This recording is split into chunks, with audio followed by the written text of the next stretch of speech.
everybody, and welcome to Toku Portal Podcast. I am Rai, and with me is. The kid. Drago. And the little kid? And tonight we're talking about all four of the Kamen Rider Ex-Aid's post-series movies. Starting with True Ending.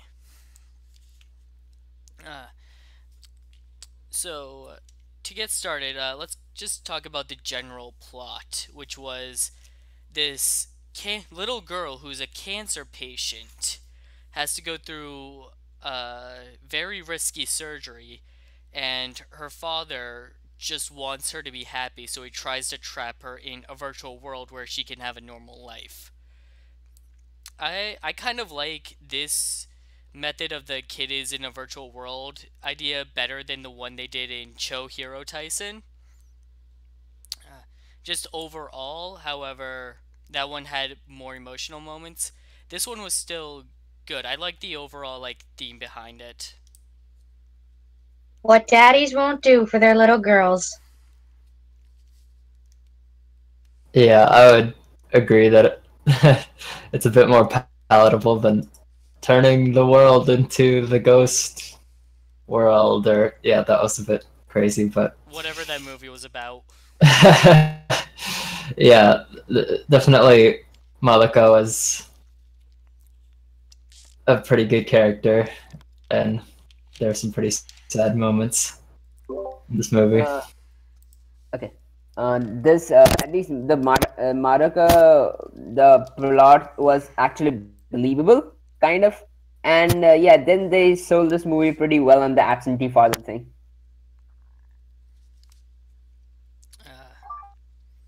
Sorry, God. No, you can go on if you're gonna say something. I was just gonna agree. I like the idea of it, and yeah, the VR thing, I will admit, was handled a tad better here, and at least Madoka actually had feelings this time. I like that. Okay, it's okay. Sure. Sorry. It's also helped by the fact that Madoka's actor is actually good. Yes. I do like that she gets mad at Emu at the beginning. Like, will I be able to do all these things? I was actually a little disappointed that it doesn't, try to show Emu giving an answer of, hope or anything like that. But that's fine. Her father was a Fuma or something. I see where he's coming from early on, where he wants to give her a chance. But then later on, when the world is ending and he doesn't feel like doing anything, that's the part where I get a little questionable about his actions.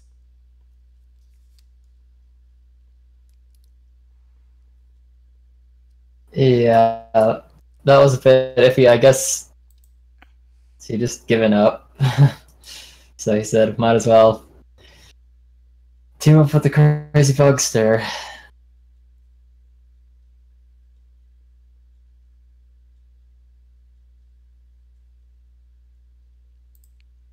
Nothing from you two?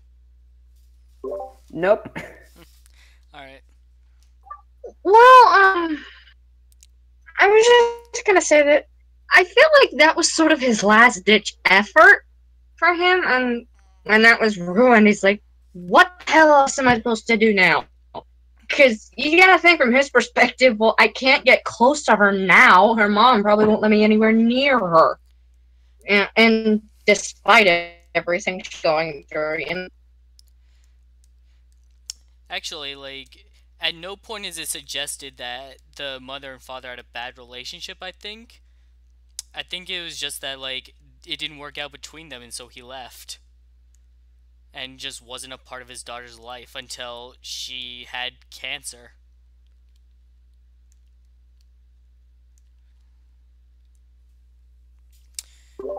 Well, I was gonna say the movie tried to sell it as he is supposed to be some absentee father who just dedicated his life to work. But yeah, but with how the action is portrayed, it does seem that they had a pretty good relationship, and he just wasn't there because he wasn't there. Like, if there And was supposed... Go on. you know how child custody works. Like it's usually the mother that gets the child. So maybe that was the thing. Maybe. Uh, Also, the fact that he hadn't seen her, like, since she was born tells me that maybe, like, he just knew he wasn't ready to take care of a child or something. Huh. The, so the VR stuff with Ex-Aid's new form. The suit is very iffy for me, but the ability of, like, oh, it's just Game Maker Studio. I like the idea behind that, even if Emu wasn't very creative with it.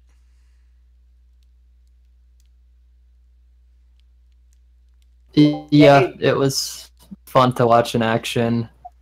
I mean, like even with the cheesy effects, it was still just a neat concept. I kind So of I'll like give it a that they pass. didn't go for broken, they just went for crayon coloring effects. Eat your heart out, Mario. Mario Maker's got nothing on this. Emu made himself a jetpack. And a magic portal out of freaking nothing.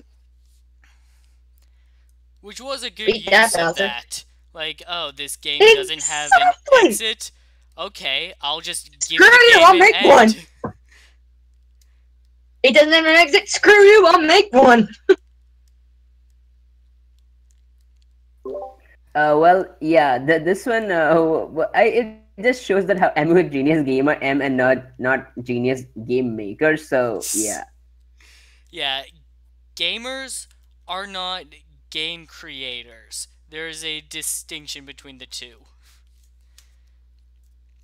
I do really like how he made, like, the platform out into the air and then trapped Fuma onto it by erasing the beginning.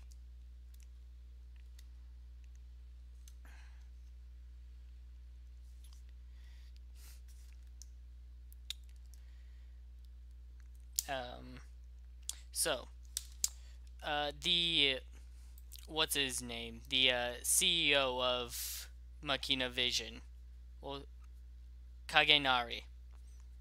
Was that his name?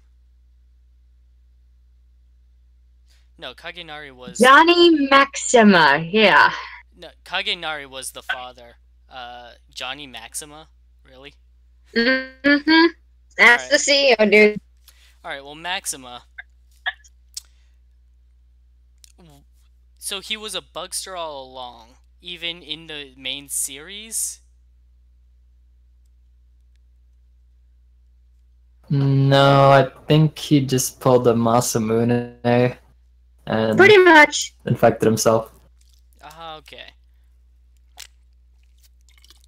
He figured if I can't do anything with the current originals, I'll just make it myself. Well, he did take the Gasacon bug visor in the original series from Graphite. Maybe like he took maybe he took the Game Day stuff from his Graphite's body because he did have Game Day's virus in him. And that's how So he was able to, like, put it in the girl, Madako. yeah. And he needed her to trigger it. Yeah, propagate it. Okay, so I see what his plan was. He just wasn't a very good villain. Ultimately, I don't care for him. He made a okay boss fight at the end, though. Hyper Muteki just flying through the air was really weird. I didn't mind him with the first person view. Brought me Q Ranger flashbacks, especially with the key flasher in there. Yeah, it was pretty fun. The real emotional scene though is when he totally owns Genom and Parado. That was quite sick. Oh, don't remind me. Oh, that was so fucking painful. Oh my god. I can see why Dan snaps. Like, he's just so tired of people stealing his designs at this point. I mean, like everybody makes a bootleg gashat. Like Kronos stole his stuff, Parrot stole his stuff. Emu made two gashats without his permission, Um, and Sukuru made Juju Burger. yeah, Sukuru made Juju Burger, and now these guys are making Hurricane Ninja. So yeah, So pretty much that's a plagiarism. I'd say. Even Hero with Paddle Legacy, if you want to count that. Title Legacy is a weird one. Well, I mean, Masamune still fits in that category, and he made it. Hero's just using it. So,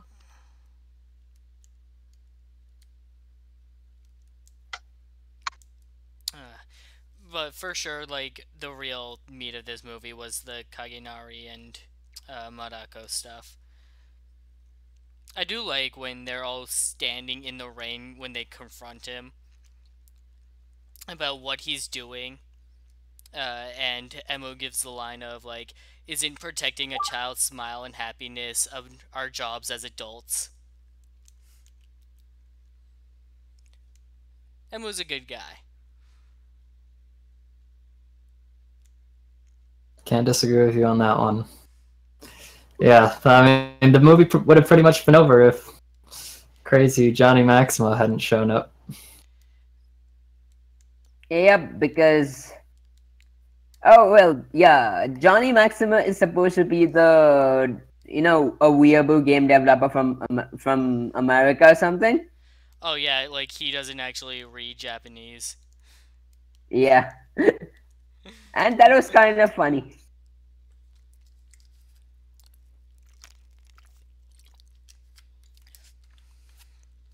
My only real problem with this movie, though, despite a few like flaws that it has, is how much focus it has on Ex-Aid rather than the other riders. But that's what the other movies are for, so it's fine.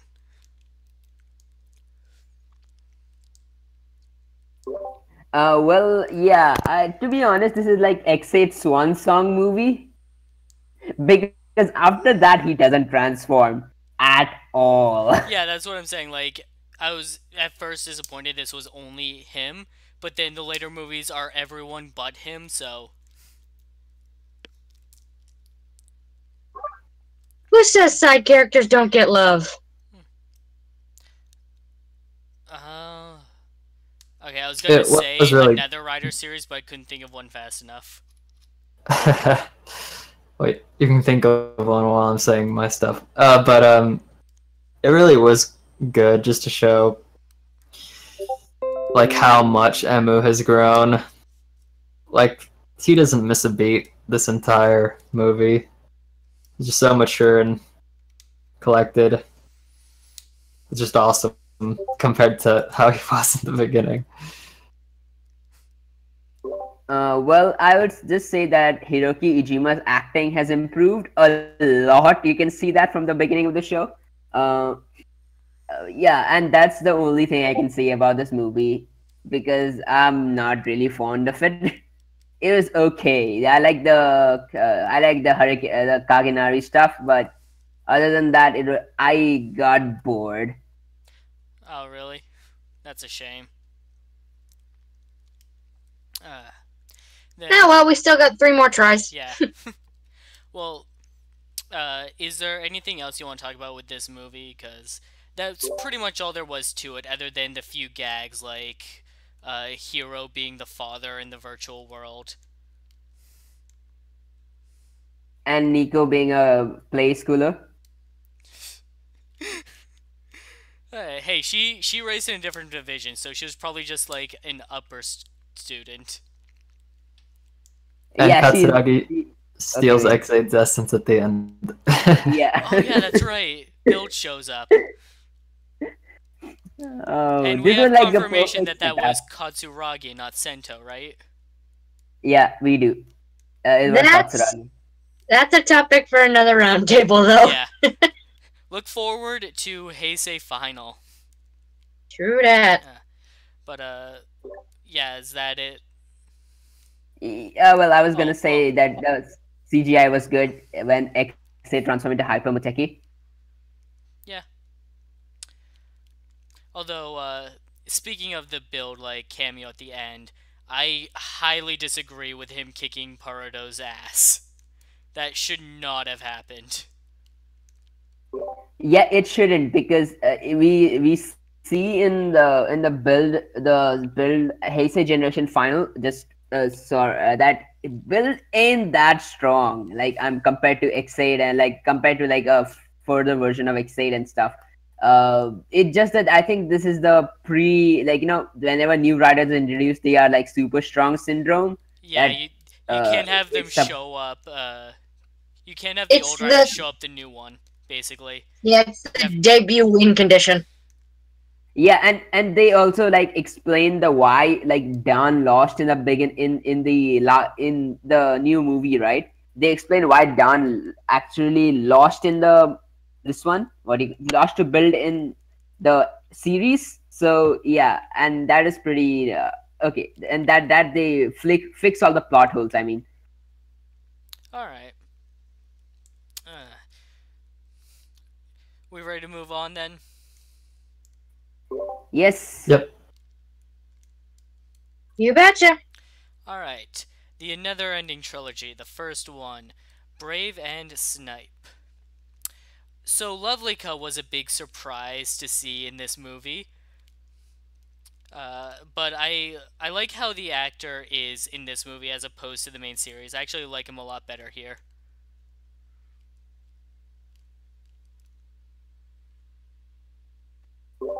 Yeah, I do too. He is pretty good. The actor does show like he can properly act in this movie and not isn't overshadowed by parrot or graphite.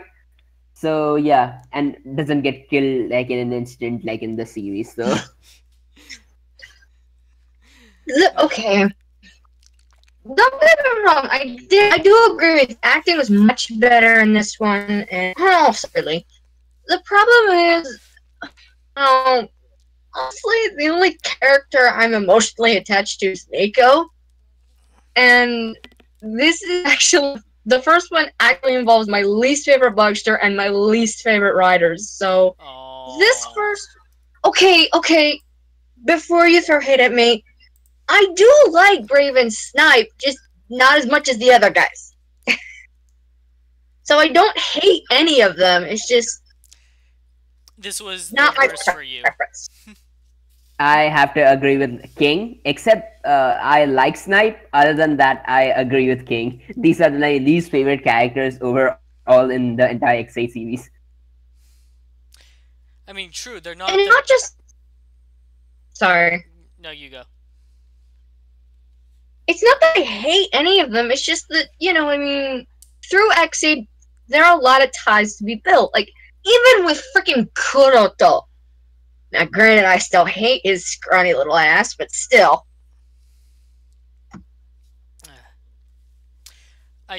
True that they're not the best riders in the show.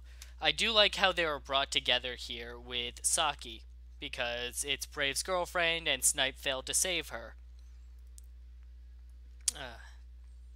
And while I found the Taiga Nico implied relationship a little weird, I do like ultimately the usage of Lovelyka in this situation. Because he's not supposed to be able to be defeated by raw damage. He's a dating sim.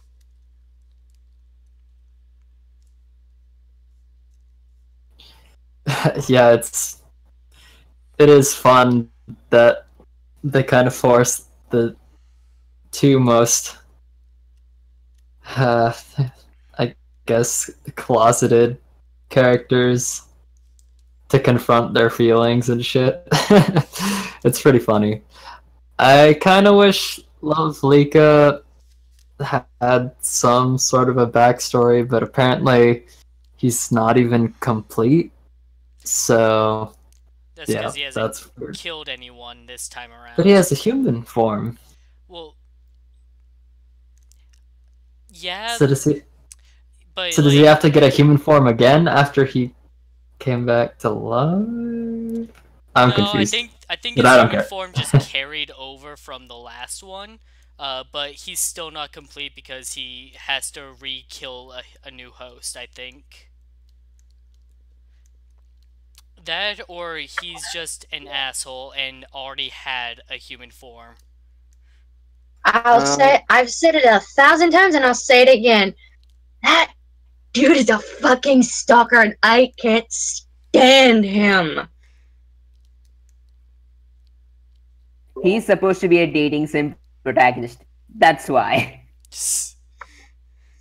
You think I care? That makes it worse. It does. I know.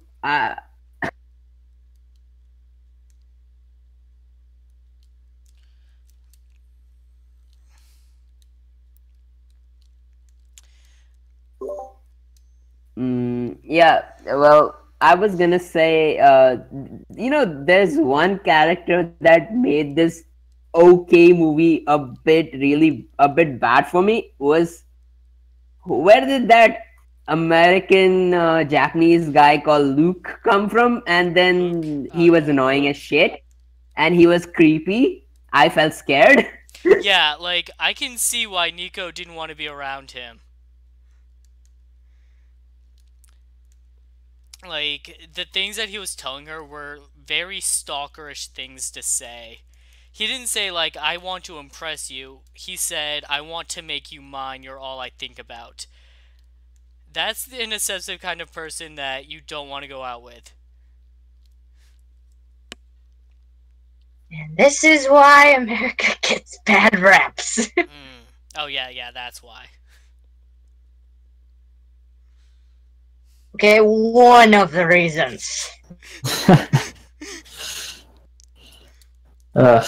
Yeah, that guy was not okay in the head.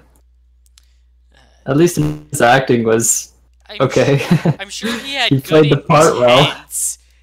He just, can't express them well enough.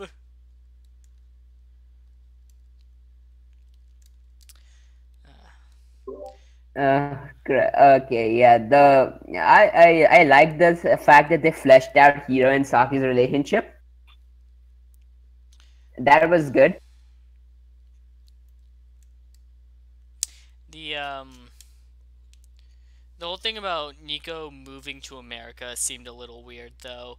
Like, so is this like she's breaking up with Taiga even though they weren't going out? I feel like that was left more unresolved than it was before this movie. Okay, okay. Here's the thing. This three bunch of movies, right? You need to watch literally everything in order to understand what the characters. You need to watch Snipe special if you want to understand Tiger in this entire story. Holy crap! All the background research you have to do. I did not watch the Snipe special. Is that why I'm a little unsatisfied with how this ended? Kind of, but it also gives some clarity in later entries of the trilogy.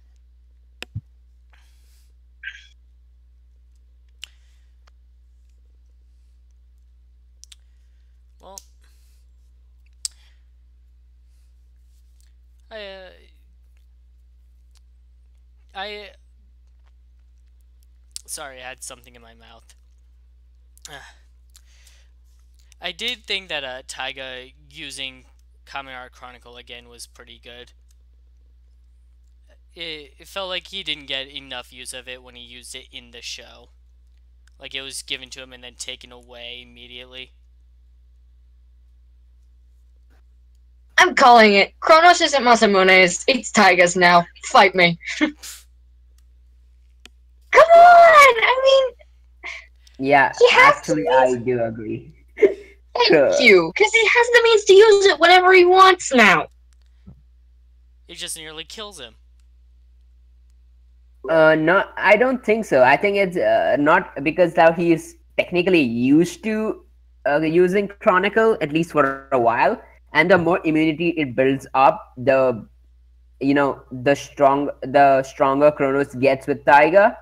He's not as good as Masamune as far as using Chronicle goes, but he is really good. Like as a with immunity build up for the past now 5, 6, 8, around 8 years. And hey, he still is able to access it using the gamer dropper method. We've seen him use that. So that's not the bubble driver isn't the only way for him to do that. Right. The only thing bubble driver gives is it gives more pain and access to pause. So fair trade, I guess. Yeah. Yeah, I really liked Taiga's, I guess, drive in this movie. Because, I mean, he failed to save Hito's girlfriend. Then Hito has to save his life and sacrifice his girlfriend the second time, I guess. So, yeah, it's valid why Taiga's being so bullheaded and just trying to redeem himself, I guess. It's really good. Well, it for me it felt like how I think Tiger feels responsible for whatever happened, He and does. this first and the second time. So because now he actually what he realized that if he wants to be the protector and the rider he wants to be, he needs to get rid of any emotional attachment with anybody. So that sacrifice he had to make in order to become a full-fledged hero if he want, like, Oh, not is that why hero he because like kept pushing Nico yeah, away? Oh. he did. That's the reason why he didn't want anybody else to be worried for him. He just wants to, if he wants to be a full-fledged sacrificial hero, then he has to be alone. That is the and in Snipe Special they explain this better, that he doesn't deserve happiness, and like him thinking that he doesn't deserve happiness and he just needs to be this hero that protects people forever. And that's kind of sad. That's the reason why I act because of Snipe Specials I actually like Tiger a lot. Okay. I see it now. That is really good.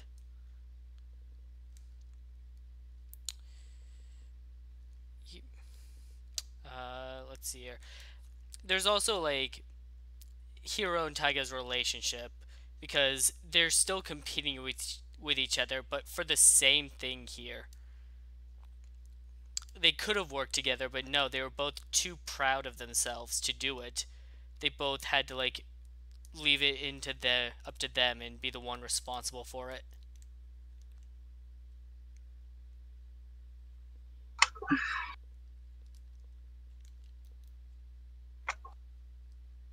Sorry. I don't Yes. know. I sort of felt like this was retreading. Because, I mean, yes, I can understand that. But at the same time, this argument feels like it's all been done with them already. Well, the way I see it is that they earlier in the series they put their differences aside and they worked together to defeat Graphite. But then it's been at least 2 years since that time. They've grown apart and they've grown back into their old ways when the old topic is brought back up again. Okay. Like, Yeah, I can see that actually.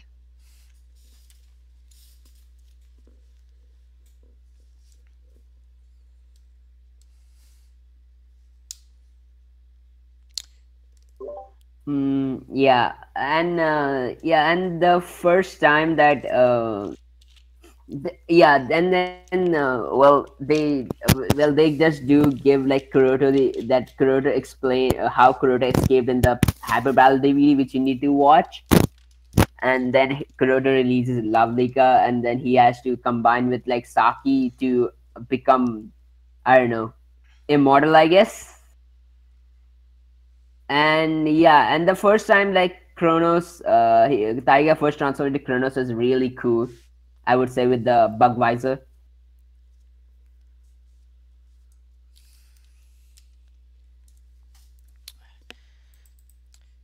so let's talk a bit about Psycho in her role in this movie with the regenerative medicine and working on restoring the people that were lost in the series. This movie made it pretty clear that like she's up to something, but other than that, uh, I wasn't sure like what role she would fall into. I don't know. I just wanted to bring her up. Yeah, she's not super important in this movie, but it's fun when you watch it a second time, and she's just like dropping subtle hints about her dad. Uh, what a what a dad. Yeah, I do like that. She totally blows off Kiria when he tries like hitting on her.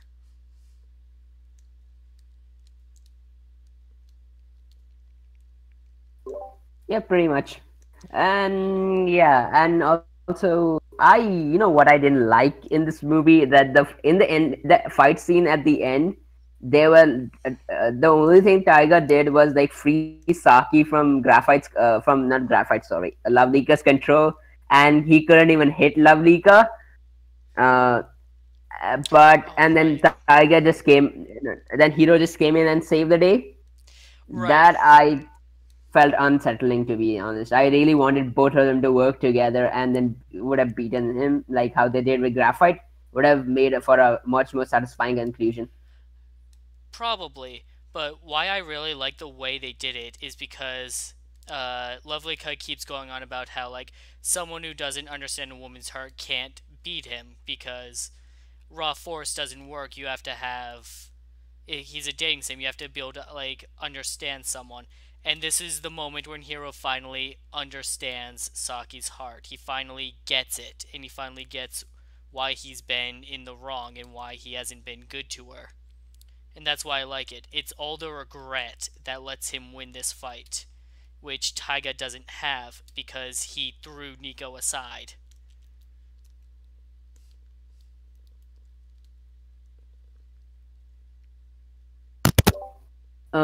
Yeah, that is okay.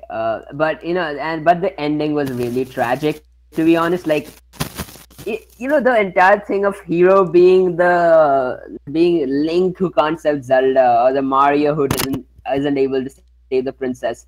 That kind of feels, either failed hero kind of feels very tragic, to be honest. Like, still he didn't get Saki at the end. She disappeared.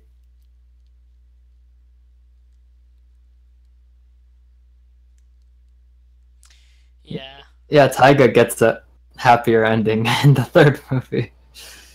Hero did not have good luck. No, Saki is dead, and what he needs to learn is to move on.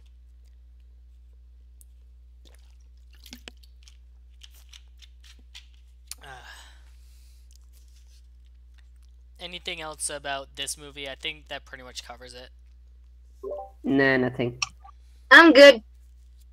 Well, one more thing. Yeah, this entire thing was elaborate ploy by Dan to get the Chronicle Gashat. That Oh, was pretty okay. fun. He knew that Tiger would bust it out to fight this old enemy, and then he could steal it. And he got super lucky that when Tiger got taken out, it flew 50 feet away for some stupid reason. This is as stupid as the fact that whenever somebody gets punched in build, bottles fall out. You want your logic? Toku logic. There you go. Toku I logic was can't just hold all a these bottles. Toku logic is just a fancy way of saying plot convenience. It's an excuse, isn't it? Yeah. Although I will say that when the movie started up, I hadn't watched the Parado like hyper battle or whatever. So seeing Dan out of prison in this like fancy mansion, I was like, wait, what? He's just out?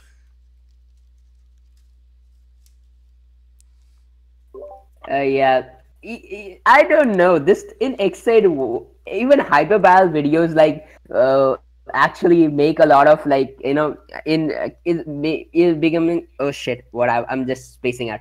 It's in continuity, and like when Kiria was revived, Mm-hmm. people who saw Kiria revived for the first time in the show were surprised, but the people who saw hyperball DVDs knew that Kiria's backup data was in one of the games.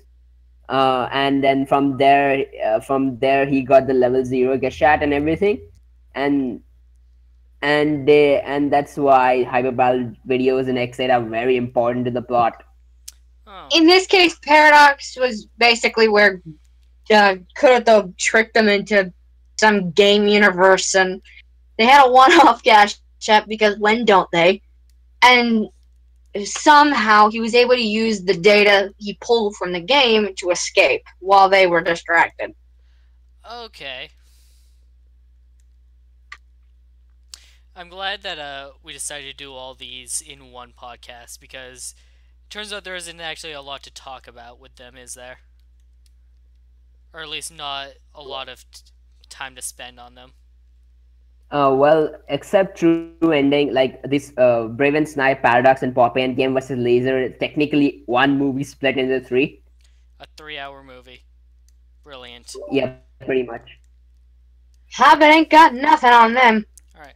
So, before we move on to part two, is that it for this one? I think so. Yeah, pretty much. Alright. So, next one is Poppy with Parado, which I like the naming conventions here because it shows the relationship between the focused riders. Uh, so we have Saito, what was her name? Sayako. Psycho. Uh, she and Dan have kidnapped Poppy and And Parado. Pallid. Yep. Under the guise of turning them human, which they did not intend to do that. Or at least Psycho didn't. No, Psycho intended to do that. This one, Dan Kuroto didn't actually. Right. So Like, there's a that was actually pretty clear to me early on in this film that, like, Dan just has his own other plot that is not this. When doesn't he? I'm legit asking here. When he Maybe was true trying, ending. when he was trying to figure out how to stop his father and couldn't think of a save state for like several hours. Fair enough.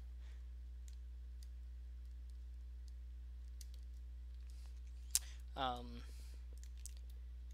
I kind of don't like how this one opened up, where it shows you like the second Parado already, and it shows you Poppy kidnapped. It's like, I'd rather would have just worked up to that because then it becomes blatant right away. Like, oh, hey, that Parado with Emu is not Parado. That was kind of fun though. The actor getting to play a different version of himself, and the whole, I guess, little gaming tournament they had was kind of fun. But Yeah, yeah, I it like was a bit the idea. awkward. I love how shitty the effects were on that. They put like minimal effort into that. Nah. Point is, I like the idea of Pallid. I agree with that. I like the idea of Pallid getting kind of thrown back into his older ways, if not worse than his older ways. Because this new Pallid, he's just tossing all of the one we know, all of his ideals just to the wind.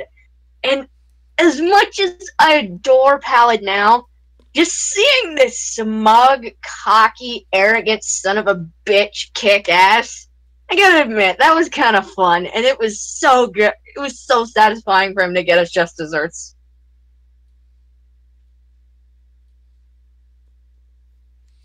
Drago? I technically the first scene, yeah, that kind of ruined a bit of the movie for me.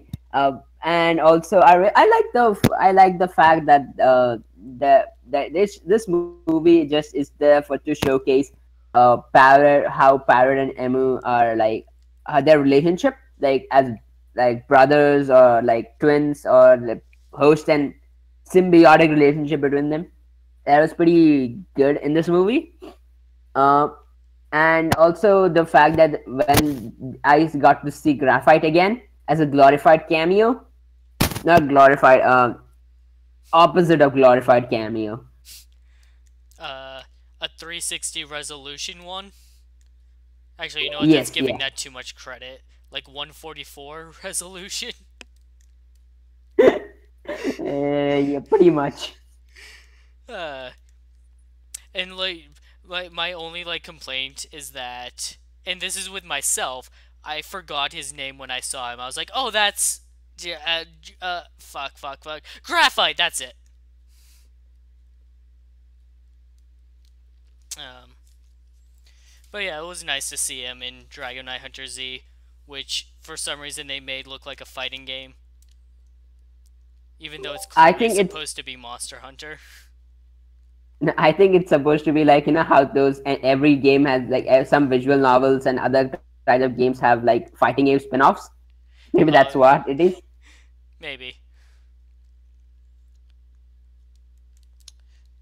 Uh, it was nice to see the actor be able to play a different character, and it shows how good his actor is that he is able to play that entirely different character, and it feels good, it flows well. The whole Poppy is still like Dan's mom thing though was getting a little weird for me. I'm not entirely sure what it was. It was just like unsettling how they kept making the comparison. I think that's what the director intended because I felt the same way when like the psycho was being a bit creepy. Yeah, Yeah, about Psycho. I don't. I really like that they dealt with this thing in this movie. That the resentment between like the people who were affected by Buxter tragedy and the Buxter. Like I know Zyzen was a piece of shit, but yeah, she doesn't know that. Like it is just that Parrot took his life. That's the only thing she knows. She doesn't know the Dr. Pac-Man incident, whatever. That was, I guess, that was taken care by the other writers. So this way, like her resentment towards Buxter's and that abuse was pretty yeah, brutal. I understand that, but that doesn't change. Still a bitch. Oh my god, and I do understand the sentiment about the puppy thing, and honestly, that didn't even cross my mind until I saw Psycho, because she's the one that made it fucking creepy for me, and I swear that bitch is just ugh. Okay, Pallid was a good villain, but so was she, at least for this one, because I hated her. Yeah, that's true. I kept thinking, like, is she trying to turn Poppy back into Dan's mom? Yes, sense, kind of? Sort of? She's just taking Uh, it way too far. well, I think they just wanted her to like how I guess they just wanted to simulate Dan's mom's effects onto Poppy, and that's how they wanted to get the genetic material. And the emo thing that okay it's very confusing in the middle, and then at the end everything makes sense. Like the reason why Psycho sent Parrot to the another Parrot to Emu was because she thought that he is gonna kill him because they eliminate Hyper Mucheki, and also she gets her revenge on Emu because he killed her father technically, and also and but Dan wanted to do that because Dan wanted the genius gamer M's stuff. Now, did you guys also, when you saw they revived Masamune, go, "What the fuck are you doing?" No, but I figured you guys would. Um, I thought that in the previous movie that when they revived Masamune, it was I did say that, but when this movie came out, it did make sense a lot. Yeah, I Like get it, but still. I looked at it this way: he's doing to his dad what he tried to do to M. Retribution for defying God. Even if you have to bring him back from the dead to do it. This family is messed up. Honestly, it's a miracle Poppy turned out the way she did. That was literally the only flaw in his plan, is that he wanted, I guess, payback. If he had just stuck with the plan and forgotten about Masamune. Well, like, Yeah. he takes it a step further in the next movie when he gives him back not only a driver, but also Rider Chronicle. Why? Why did he To think be that fair, was he a That's good his didn't be able to get it. downfall. To be fair, he didn't think he'd be able to get it, much less bite through the fucking cord.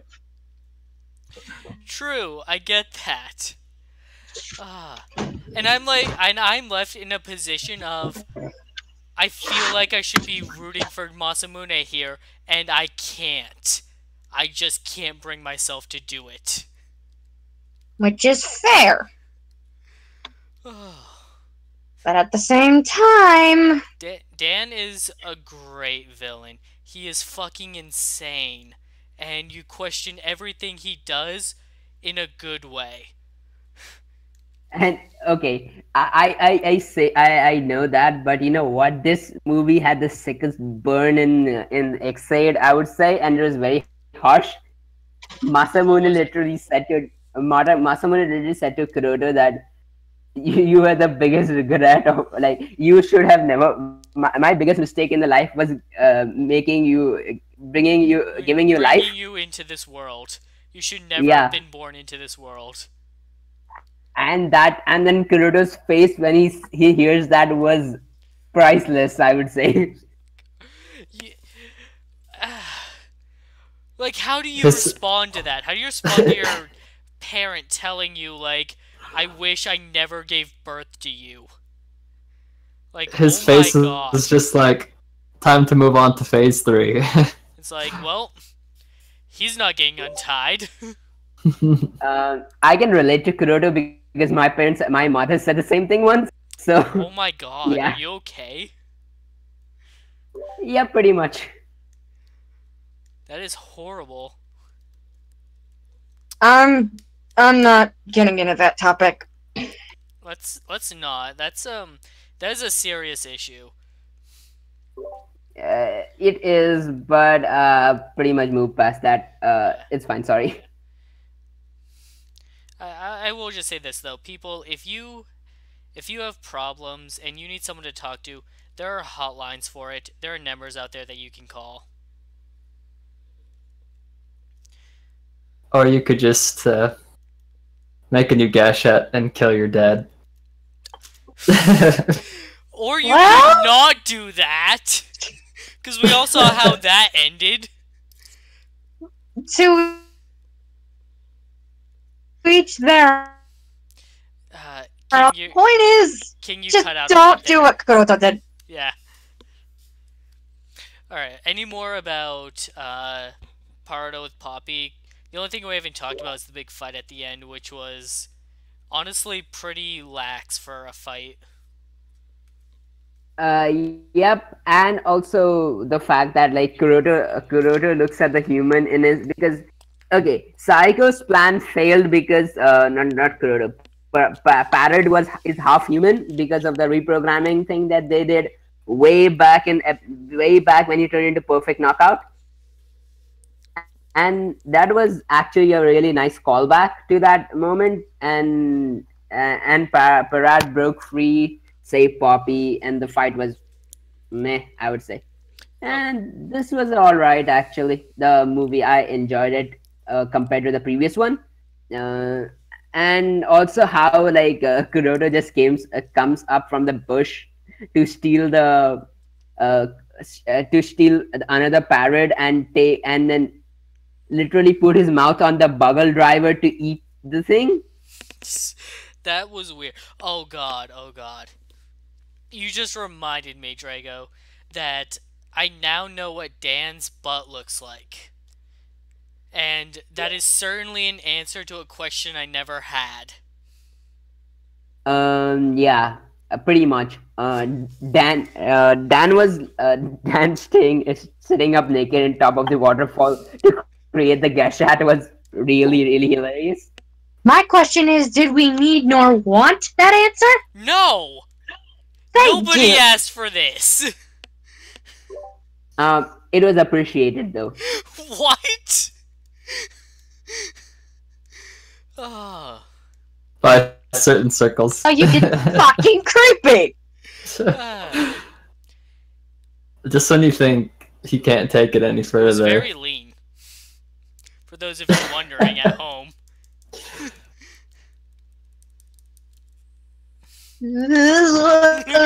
Gross. Also, I was gonna say something else before Drago reminded me of that. Oh right, the Bugster that appeared in this movie, which was basically Zaizen's Bugster form. So I remember back during Heisei Generations, I mentioned how, hey, that kind of looks like Momotaro's. But now, after Build has aired, I look at it and I go, that looks like Rabbit Rabbit. It looks like Bima from it looks like some suit from Bima X Garuda or something like that.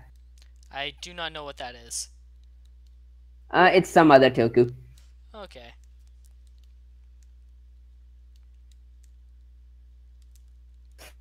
But that would mean that she did know about her dad being Dr. Pac-Man. She just didn't felt care? that him being... I guess she thought that he was justified Actually, you because know what? he freaking died. She did think it was justified because she didn't lie to Kiria when she said she wasn't going to disgrace her dad.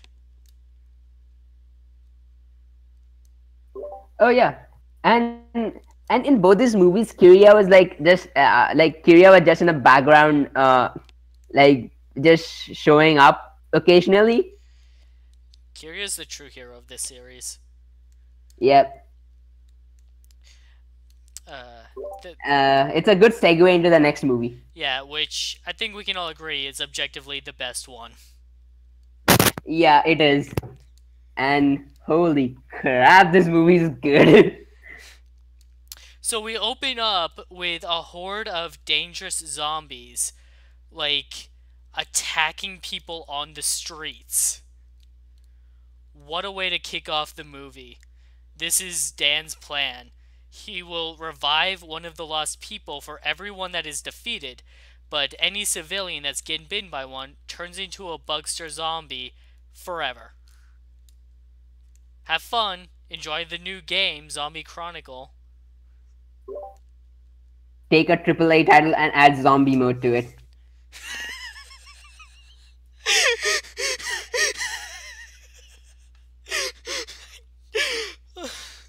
I didn't even realize that. Oh my god. I swear. He's been playing too much Call of Duty DLC, I swear. When's the Battle Royale mode? I guess if they made Ex-Aid another ending, maybe they'll do that. Everyone is Knockout Fighter.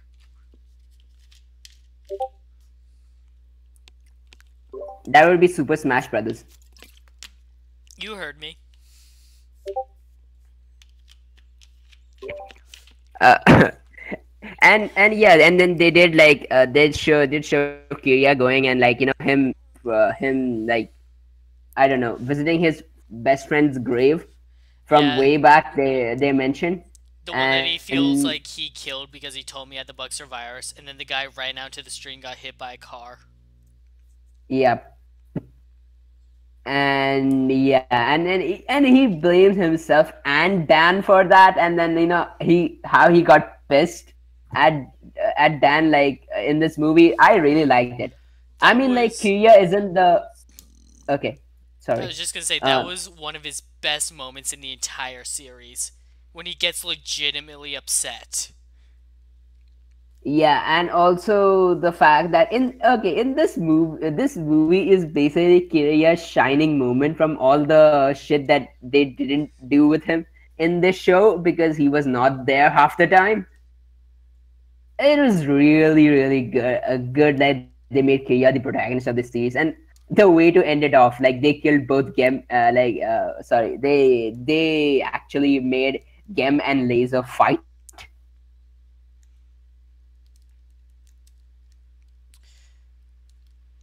Yeah, and it was also nice that while they're dishing it out, Taiga's pretty much saving as much people as he can as the only Kamen Rider, so to speak. Technically, yeah, Hero was also doing so, but maybe they didn't have this. Maybe they didn't have the enough budget to do so, and they had to tie this into like the Snipe special because the timeline of in that movie was pretty wonky. Yeah. Like his friend from like when he shoots the one of the Bucksters and he sits on the bench, his friend Maki comes back because of It was beautiful. yeah, it Who? was really So good. that was from the Snipe special, right?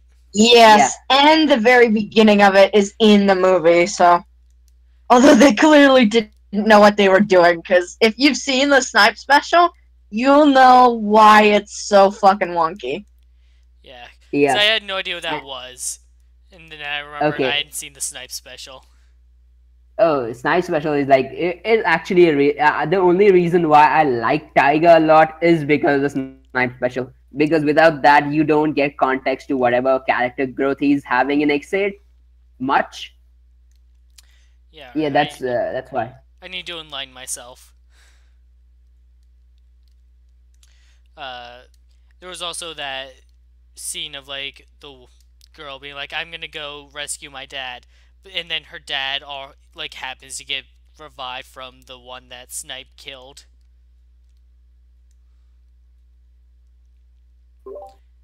Yeah, that was nice actually. I really felt that a lot of people would do it if given the chance to revive their loved ones, like how people started playing Kamen Rider Chronicle to do so. Right, and Yeah. I'm kind of curious how far she would have gotten with that bat. I would Like, I expect don't think not it would very have far. ended well for her, but I'm curious as to how far she would have gotten. Um,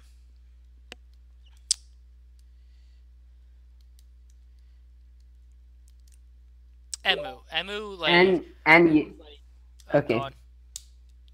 Emu was incapacitated this entire movie. Yep. I like how they carried that forward from when he got shot in the last one. That's something that I forgot to mention from the last one because I forgot it happened until just now. When he got shot in the shoulder, there was a lot of like blood that splattered out. That is an effect that I don't think we've seen in this show before. Like, yeah, we've seen people bloodied after getting hit, but that was blood splattering. Hmm. Go Well, Rider. It's a Go Rider. extension. Oh yeah, fucking Go Rider. Oh my god, that was a damn good one though. Brutal. well, I forgot to mention that the time where Asakura beats up Emu, and the time where like Graphite punches Snipe in the heart and punctures it. Oh right, those. Jeez. Question is, which was worse? This is a brutal series. I know, right? That's why people people like Kamen Rider and make fun of it for being dark. I Because think then Go you see the Rider, suits. because he got stabbed and then he coughed up blood. That was brutal. Yeah, but But yeah. fucking Oz just shoved him into a glass. Although I will admit stabbing might be worse.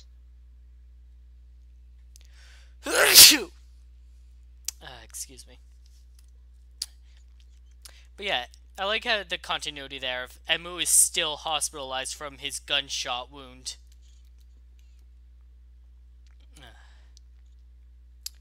And it was a good way to take him out of the rest of the trilogy. Because his explanation for not being in the first one was just he's doing something else or something.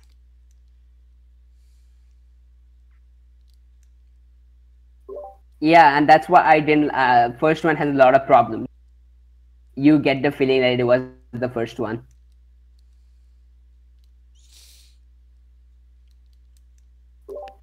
And also, yeah, and this movie, like when like they when Kiria goes and meets Psycho, and then him giving her pep talk to like actually continue her research and be better was nice, I would say. uh, because after Psycho felt like, because the Parrot and Poppy spared her even when she did horrible things to them, and that she couldn't process, that was nice enough. And I really like how they took her character in this three movies. Also, the first time when Kiria transforms into a great billion, and then he just hands. Great billion. Okay, Because yeah. it's fucking Kuroto. Why wouldn't he go grade billion? Like, that is the first one that I'm actually like, yeah, that's fucking made up. No, even Kiria points it out. Like, you make these levels up as you go along, don't you? Or at the very least, this fucking one. Great billion. We already hit level max twice. And yeah, and that was like the great billion, and then the entire Gashat is like is just saying his praises.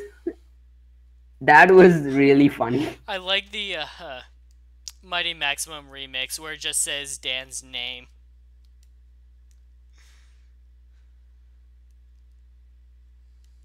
Yeah, that's Oh a fun shit, form. I forgot about that.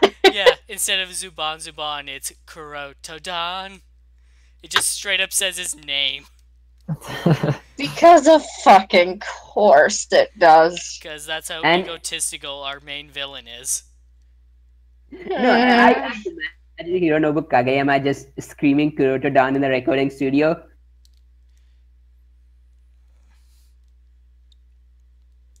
Uh,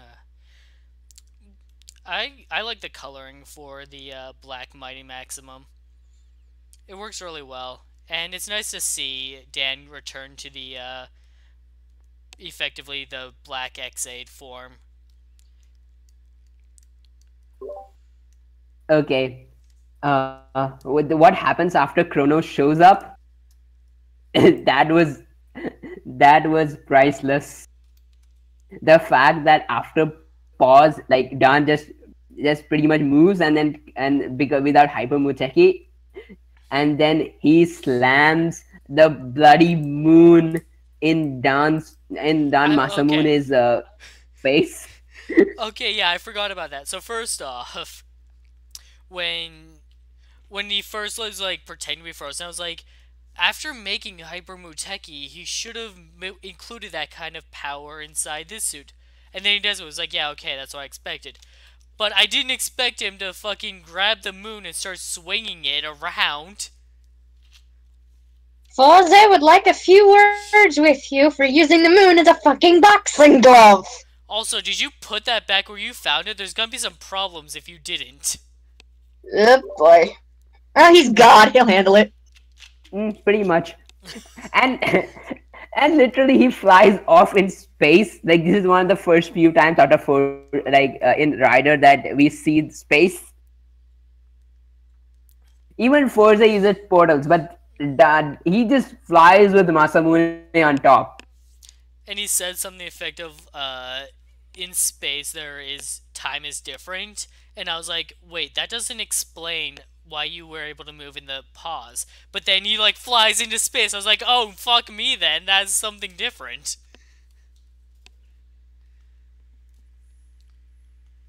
Yeah, and then yeah, and that was, and then also the fact that like he like him referring to his own mother as like like as an entity rather than a person was very, and then him just asking like, I'm giving you the Dan to just, he's just telling Dan that I'm giving you the chance, like Masamune, to, I'm just giving you a chance to save Dan Sakurako. Why are you not, like, why are you not taking that chance? And then like how Masamune said that she already lives in my heart, and then I don't want you to do anything wrong with her. He doesn't, Masamune not wanting her to become a Buckster was pretty sweet, I would say. Also, Masamune is a big hypocrite. Like, oh, he was fine toying with everyone else in the world's lives, but when it comes to his ex-wife, oh, suddenly there's a problem. Suddenly that's where the line is. I mean, really, a big hypocrite's a bit of an understatement, I believe. That's kind of the good thing. Well, not really good thing, but Well, it I shows he guess has the thing. some humanity. Well, that was his humanity, and then once she was gone, he went full on nutcase. But it was nice seeing that small sliver of humanity before he got done in for good. And that's another great thing about those two villains is how Dan would call them by their rider names. Oh no, well no, I guess those. Yeah, But yeah, Masamune did. He would call them no, Masum. He'd call them the Gashat names. Right. Dan called his parents by their real names, which, like, that just shows how much of a disconnect there is. He doesn't see them as his parents. He sees them as entities. Sorry. They are people that he knows.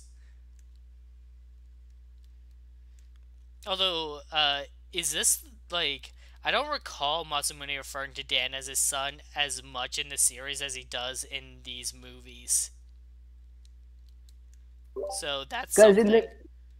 okay, because I feel that this is because in the series he was just saying Kuroto's thing action as a mischief and as an assist to his game, but this time he is legitimately pissed parent, like his son has gone too far kind of thing. That's the reason why he actually refers to him as his own son.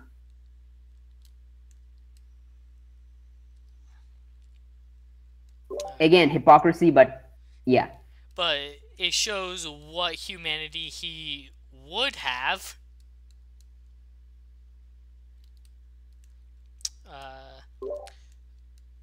So, I guess it's time to get into the thick of it.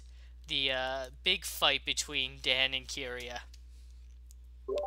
Yep, and pretty much it is like Masamune just the Masamune and Kiria have like that talk they have. I would have loved to see what kind of conversation they had back in episode 10 that they referred to here, and then like Masamune trusting Kiria to take care of his son the second time was nice, and then him basically giving the power of his him basically using the power of his Buckster virus to manipulate the Bugvisor and then give it to Kiria instead. That was good actually. Like, and after that is where the most of the fight begins.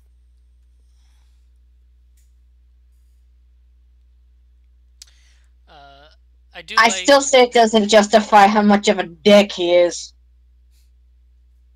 It doesn't, but I mean, like it's like choosing between who's the bigger evil here, and then I say both are, like both Kuroto and Masamune aren't like good people.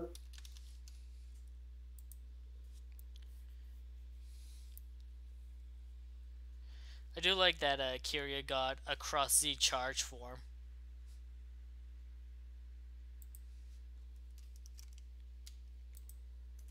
What? No, wait. Oh my god, really? Wow, I can't believe that joke fell for so long. Oh my! No, it just took me a minute for my mute button to stop. Oh It took me my a second. god, It took me really? a second to realize that because for a second I was like, cross the charge.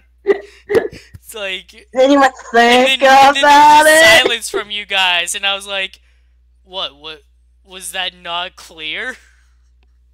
I mean, it wasn't until okay. It wasn't until I saw cross charge and then I thought back to it because I saw this like months before this got subbed. So this was like before I first saw that like before cross charge came, and now that I'm thinking back on it, it's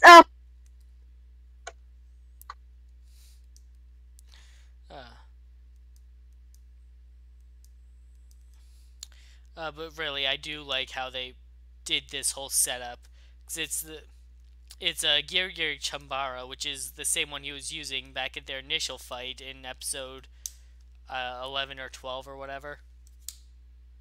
12, the Christmas episode. 12. And then they end up in the same alley. And I have to say, this is probably one of the best fights in Ex-Aid. Yeah, I will have to say that as well. And like you know how before when like before Kiria goes to fight Dan, Dan is just looking at the world and like just thinks talking to himself that nobody wants to play a shitty game. No, Like and then he just I, says that like I was waiting for like him to have like the realization of like, I made like the greatest game ever, and nobody wants to play it. It didn't quite get there though. yeah, and then like but I think that he didn't he basically he got there, but he shifted the blame back to people that saying that they aren't like I'm too ahead of its time and people can't keep up with me. And then he smiles when when as soon as Kyria shows up. It's like, oh hey, a At least player. there's somebody. Yeah, at least somebody's there to play his game. And yeah, and then them using the power of level X was really good. Like because level X is like the wild card in X8. Like it can be as strong and as weak as you want. I also I like how they went back to Dan as the villain. He's the one that like caused all these problems in the first place, and then he just started helping the good guys because people kept stealing his ideas. But he's still like evil at heart. He still hasn't changed who he is.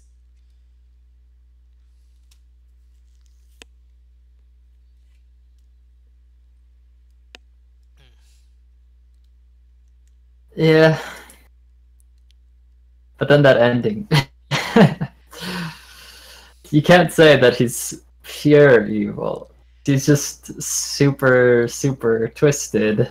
Mostly just chaotic. Yeah. Uh, more And twisted than a fresh pretzel. yeah, and oh hell, the rider kick, that double rider kick that they did, and then basically both of their life bars going down, and then Kyria using the reset card was some pretty good thing, and then them just going in the rain and punching each other. They use rain a lot in this series. Yeah. Oh man. It was so emotional too because it's like back to the same alley, back to like the same forms, back to the same just the whole setup of when Kiria first died again. except the outcome isn't entirely the same. They punch the life bars out of each other. That was a really great moment too.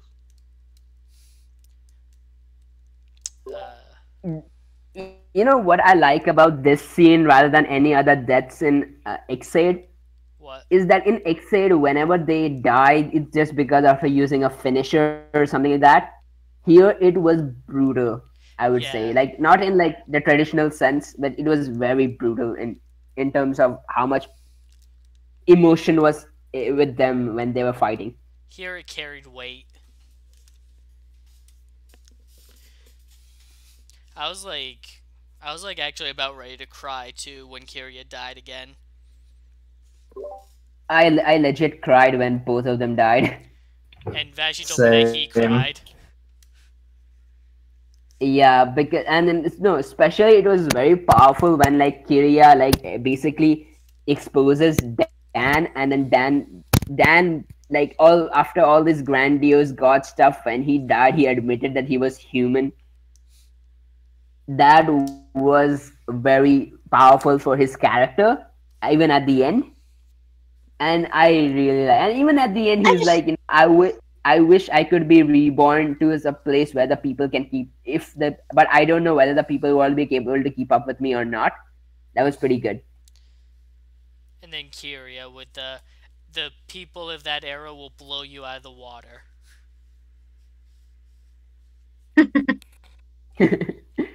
That didn't was buy one. sorry. What did you say, King? Who's to say I didn't cry when that happened? Come on. I think even Vashi said he cried.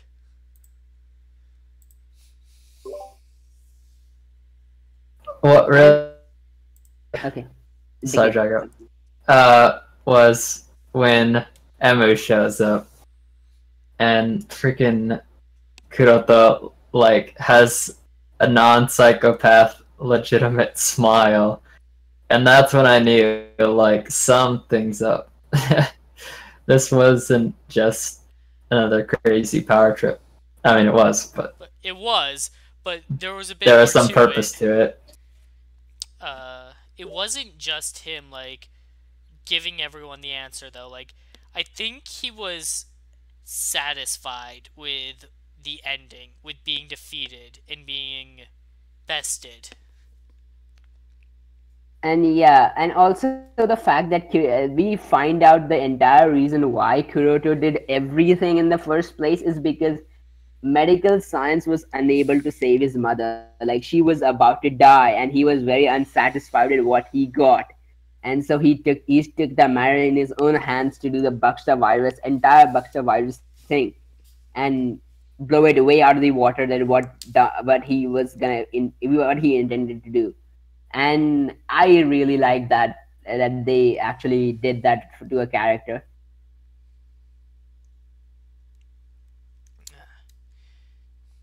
Too bad his father had to ruin it all.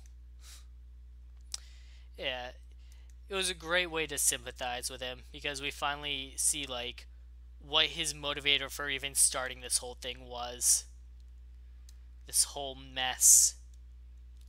And a lot of good still came out of it because the Bugster cultivation tool can be used to bring the people back. They're finally setting everything back to normal. Yeah, and especially like when like Kiria and like Emu like hug, and then the music is playing in the background for the song Believer, and that song is really good. And then I cried the entire way when, and then I didn't even expect there to be a post credit scene. I noticed that there was Same, still like same. 5 minutes left when the credits started, and I was like, there's more, right? And then, oh, Kiria's alive! Yay! The fact that his body didn't disappear just made it so much more sad. God, for me, the tears Uh, started welling up when Emu put Kiria's lab coat back onto him. That's what got me. Yeah, that is. This was a really good ending. Like, and it didn't involve Emu. It was all other characters in this entire thing. Emu has That's had plenty of time to shine.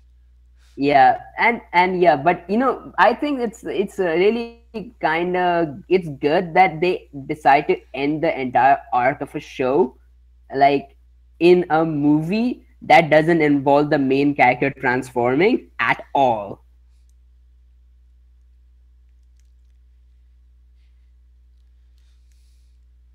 yeah, it's kind of like Drive, but Drive wasn't as well, I guess, written, I should say.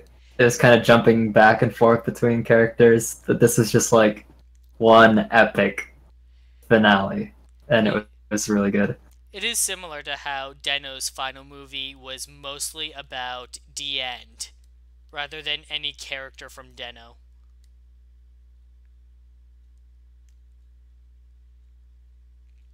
I personally would say that Deno ended when Deno ended like Deno's character. I'm not Deno, sorry.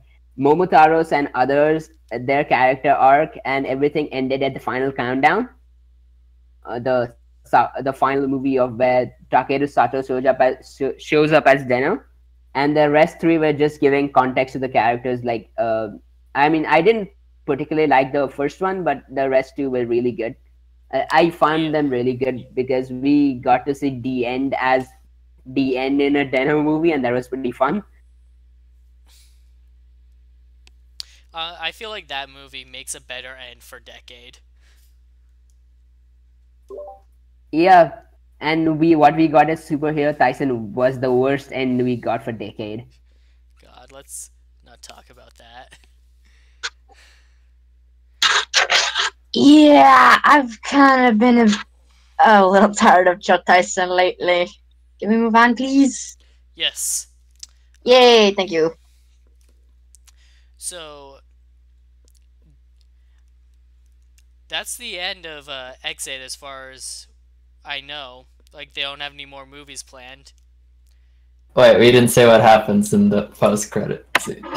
Oh, Oh, all yes! right, all right. When Kiria is outside again, and then he sees the flash of Dan, and he just has that feeling of like that wasn't a hallucination. Especially because they have the little pipe, the the resurrection pipe in the background.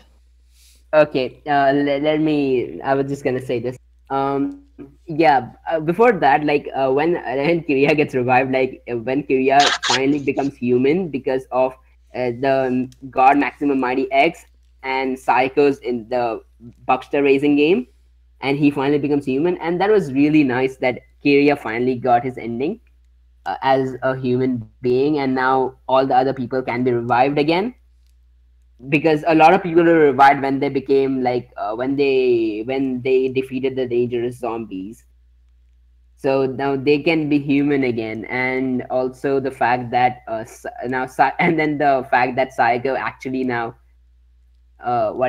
what do you call it, the Kiria hitting on Psycho paid off at the end was kind of fun. I would say kind of a good callback from the first movie. And the dustbin that looks like a continue pipe was, I don't know whether they were a dustbin or an actual continue pipe, but yeah. So what I can say is that if it is a continue, it could be that the life counter he had wasn't the number of lives he had, it was the number of extra lives he had, in which case 0 would count as 1. Or he was just trolling, and he never really intended to die. He just thought that would be fun to Or have. or because there's Kiria Or just yeah, there's no imagining way it. that yeah, uh I would say it was just a curious imagination. yeah. Unless the Mighty Novel X thing is gonna be canon, though. Yeah, The unless Rider that's books are canon. never canon. Yeah. Okay, yeah. The Rider books are mostly never canon, but yeah, unless that is canon, then Kyria is. I think Gem is still alive, but if not, he's dead. Yeah, I think he is because it just doesn't seem like the writer would be someone to do a little cheesy thing like that. Like, oh, I hallucinated him in the end. No, I'm pretty sure Yeah, I'm pretty sure Kirito's gonna Dan's be causing alive. trouble. Although we might not Yeah. ever see it again, but No, but I do like how this closes out with Dan as the villain. Like, he started as the villain, he ends as the villain. He started this whole thing, and it's with him that it all ends, rather than some random American bootleg.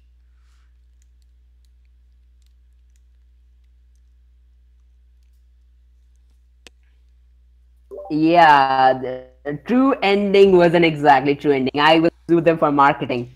Yeah, it was just like, oh, it's a video game term. Emu's true ending. It, yeah, it was the last time Emu got to fight. For real, like, the hyper battle Wait, doesn't not count. really. Not really. Well, Heisei Generation Final has something to say about that. Uh, Oh yeah, oops. I guess, yeah, whatever. Whatever. Overall, I enjoyed all these movies, even if they weren't the best. Yeah, they're certainly fun to talk about, and they're fun to watch. So it's a pretty good way to close out a series. Well, for a person that followed everything of Ex-Aid, it was really fun. But Same. yeah, I didn't like the two movies, True Ending and Brave and Snipe, as much. Rest were the other two were really the Paradox Poppy was good, but Gem versus Laser was like the best thing that came out of Ex-Aid. Like the a way to cap off the series was really good. Any chance I get to see my Ex-Aid riders, I am happy. So, yeah, the Yeah. quality was a bit hit or miss from time to time. I had a lot of fun.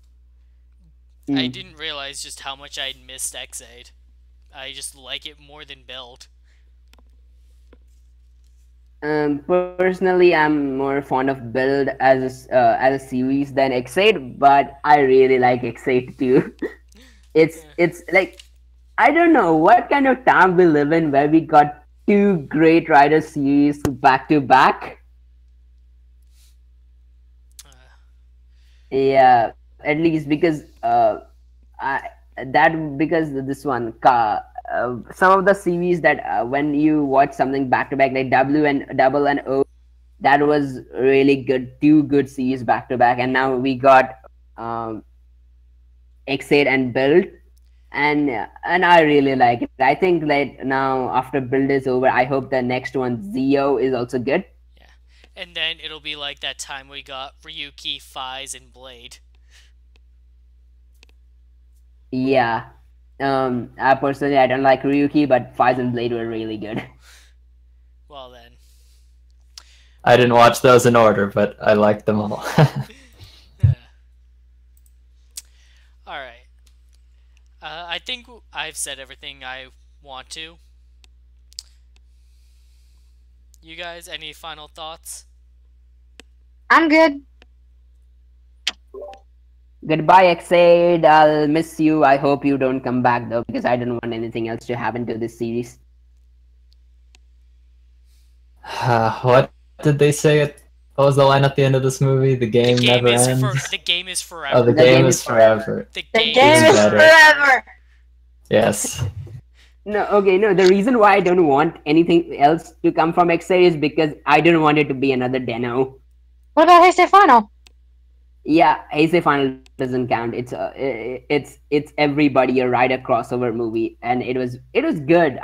We should talk about Heisei once we get time. Yeah, I haven't seen it yet. All right. Damn it! We'll do it. We'll do it. Okay, we'll do it. Yay! I'm saying it on the podcast, so we have to now. We're obligated. All right. Thanks for joining us tonight, everybody. We'll be back with our regularly scheduled podcast. See you next time. Bye bye. Thanks for listening. Later, taters.